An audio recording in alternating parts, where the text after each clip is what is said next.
الحمدللہ رب العالمین والصلاة والسلام علی رسولہ الکریم اما بعد فاعوذ باللہ من الشیطان الرجیم بسم اللہ الرحمن الرحیم کنت کنزا مخفیا فاحببت ان اعرف فخلقت الخلق صدق اللہ و صدق رسولہ الکریم۔ عزیزان گرامی قدر، السلام علیکم ورحمۃ اللہ وبرکاتہ۔ حدیث قدسی جو تلاوت کی ہے اس کا ترجمہ یوں ہے، اللہ کریم فرماتا ہے کہ میں چھپا ہوا خزانہ تھا، میں نے چاہا کہ میں پہچانا جاؤں تو پس میں نے مخلوق کو تخلیق کر دیا۔ اللہ اور اس کے رسول کا قول سچا ہے۔ اسی حدیث پاک کے حوالے سے حضرت معین الدین چشتی گولڑوی المعروف بڑے لالا جی والد گرامی حضرت نصیر الدین نصیر چراغ گولڑا رحمۃ اللہ علیہ کا شعر جو آپ کے والد ہیں وہ پیش خدمت ہے۔ اس کی تشریح چل رہی تھی۔ شعر یوں ہے: نمود اپنا جب کنز مخفی نے چاہا، فاحببت ان اعرف اس نے سنایا، تو وحدت نے کثرت میں جلوہ دکھایا، مگر ذات مخفی کی مخفی رہی ہے۔ اس کی تشریح شعر کی جاری تھی۔ اب یہ ایک سوال پھر انسانی ذہن میں پیدا ہوتا ہے کہ اس قدر ظہور ہوا، ظہور کے بعد ذات پھر کیسے مخفی رہ سکتی ہے؟ اسے تو پھر ہر جگہ نظر آنا چاہیے۔ ظہور تو پوشیدگی کے ختم ہونے کا نام ہے، یعنی ظہور صرف اسی وقت ہو سکتا ہے جب پوشیدہ کے جملہ عناصر صرف ظہور ہو جائیں، ورنہ پوشیدگی تو پھر رہے گی۔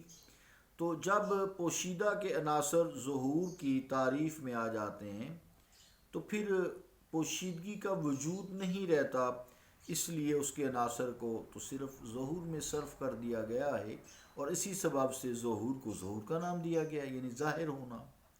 ورنہ یہ کیا بات ہوئی پھر کہ شے ظاہر بھی ہو جائے اور بدستور چھپی بھی رہے۔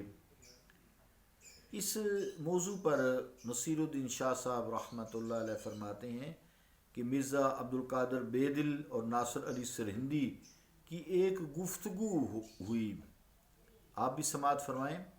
ناصر علی سرہندی رحمۃ اللہ علیہ اگرچہ عمر میں حضرت بیدل رحمۃ اللہ علیہ سے بڑے تھے اور فارسی کے قادر الکلام شاعر اور بڑی صلاحیتوں کے مالک تھے، مگر مرزا بیدل رحمۃ اللہ علیہ کو بھی فیض حاصل تھا، گنجینہ الفاظ و معانی عطا ہوا تھا، اس کا مقام کچھ اور ہی تھا۔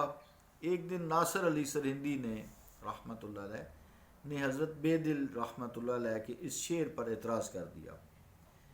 شعر کیا تھا؟ نشد آئینہ کیفیت ما ظاہر آرائی، نشد آئینہ کیفیت ما ظاہر آرائی، نہا ما ندیم چوما نہ بچندیں لفظ پیدائی۔ ترجمہ کیا ہے کہ ہمارا ظاہر ہماری حقیقت کیفیت کو کھول نہیں سکا، ہمارا ظاہر ہماری حقیقی کیفیت کو کھول نہیں سکا، ہم اتنی وضاحت کے باوجود بھی لفظ میں معنی کی طرح پوشیدہ کے پوشیدہ ہی رہے۔ یہ شعر تھا، اس کا ترجمہ بیان کیا۔ اس پر ناصر علی سرہندی رحمۃ اللہ علیہ کا یہ اعتراض تھا کہ جب ایک چیز کی وضاحت اور اس کا ظہور ہو گیا تو پھر اس چیز کے پوشیدہ رہ جانے کا کیا مطلب؟ ظاہر جو ہوگی یا پوشیدہ رہنے کا کیا مطلب؟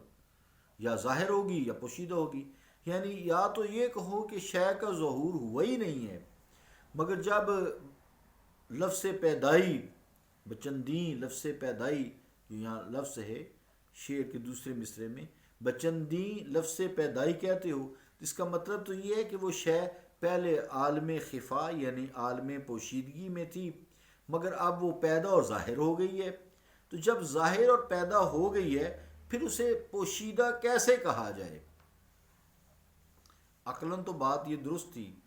ناصر علی کا اصل میں مطلب یہ تھا کہ جس شے کا اب اظہار ہو گیا وہ پہلے پوشیدہ تھی، جس طرح اس کی حالت پوشیدگی پر لفظ اظہار ظاہر ہونے کا اطلاق درست نہیں، اسی طرح اس کی حالت اظہار کے اعلان کے بعد اس پر لفظ پوشیدگی کا اطلاق نادرست ہے۔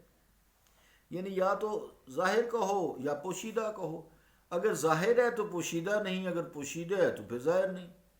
عقلاً تو بات یہی ہے۔ تو ایک شے جو ہے، ایک چیز ہے، وہ بیک وقت یعنی ایک ہی وقت میں اسے پوشیدہ کہنا اور ظاہر کہنا، یہ خلاف عقل سلیم ہے۔ مرزا بیدل ناصر علی رحمۃ اللہ علیہ کی باتیں سنتے رہے کہ جو فرما رہے ہیں آرام سے سنتے رہے، تو پھر کہنے لگے کہ آپ میری بات کو سنیں، آپ ٹھیک کہتے ہیں، یہ بات درست ہے کہ ایک شے بیک وقت دو کیفیات سے دو چار نہیں ہو سکتی، یا وہ ظاہر ہوگی یا پوشیدگی ہوگی۔ ظاہر کہنے کے بعد اسے پوشیدہ کہنا خلاف عقل، اس لیے آپ کی باتیں درست ہیں۔ مرزا بیدل ناصر علی کی باتیں جب سنتے رہے، جب ناصر علی مکمل طور پر اپنے اشکال پر تقریر فرما چکے، پھر خاموش ہو گئے۔ تو مرزا بیدل پھر یوں گفتگو کرنے لگے، فرمانے لگے کہ میں نے جو کچھ کہا ہے قرین حقیقت ہے اور بالکل درست ہے جناب۔ ناصر علی کا بھی پھر وہ کیسے؟ حضرت بیدل رحمۃ اللہ نے کہا کہ آپ ذرا انسانی کی تعریف کر دیں۔ ناصر علی نے فرمایا کہ اس میں عقل ہوتی ہے، وہ بولتا ہے، وہ سنتا ہے، وہ دیکھتا ہے، چلتا ہے، کھاتا ہے، پیتا ہے، سوتا ہے، جاگتا ہے، وغیرہ وغیرہ، بہت سے جتنی ذہن میں آتی گئیں تعریف کرتے گئے۔ اس طرح 10-12 صفات گنوا ڈالیں۔ تو حضرت بیدل رحمۃ اللہ علیہ نے کہا کہ کیا آپ نے انسان کی جامع تعریف فرما دی ہے؟ کیا اب ہم سمجھ لیں کہ بس انسان یہی ہے جو آپ نے تعریف کر دی ہے؟ ناصر نے کہا نہیں، پھر اور چند اور صفات گنوا دیں۔ بیدل نے پھر وہی فکرہ دہرایا کہ ناصر علی پھر انسانی صفات گنوانے لگ گئے۔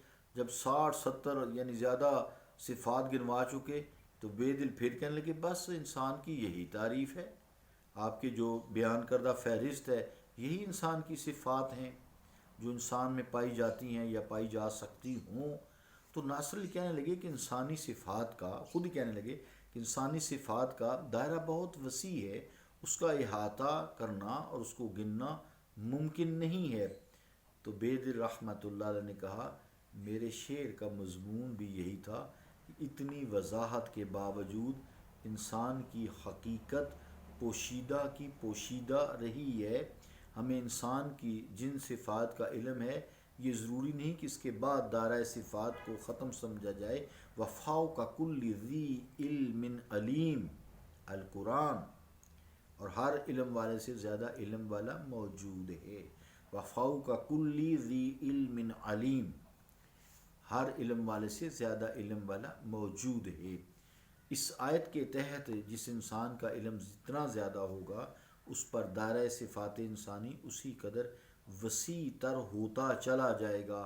عام انسان کی جب صفات نہیں گنوائی جا سکتی اور کوئی حتمی حکم نہیں لگایا جا سکتا اس کے بعد صفات انسانیہ کا وجود ممکن نہیں، تو انبیاء کی صفات سبحان اللہ، اور پھر خود ذات باری تعالیٰ کی صفات اللہ اکبر من کلی وجوہ، ان کا کون احاطہ کر سکتا ہے، ادراک کر سکتا ہے؟ تو جب صفات کا کلی ادراک ہو جائے تو کہا جا سکتا ہے کہ اب ذات انسانی یا ذات باری تعالیٰ ذہن پر مکمل ظاہر اور واضح ہو گئی ہے۔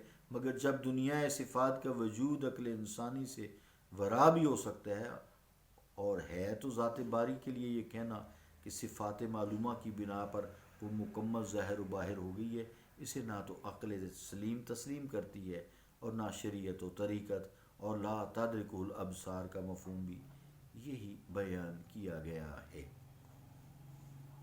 بہرحال عزیزان گرامی قدر، وقت چونکہ ہوگا، یہ بات تو بڑی اچھی گفتگو چلی تھی، انشاءاللہ اس کو نیکسٹ ٹائم کریں گے۔ صلی اللہ تعالی علی رسول خیر خلقہ محمد وعلی آلہ واصحابہ اجمعین برحمتک یا رحمت۔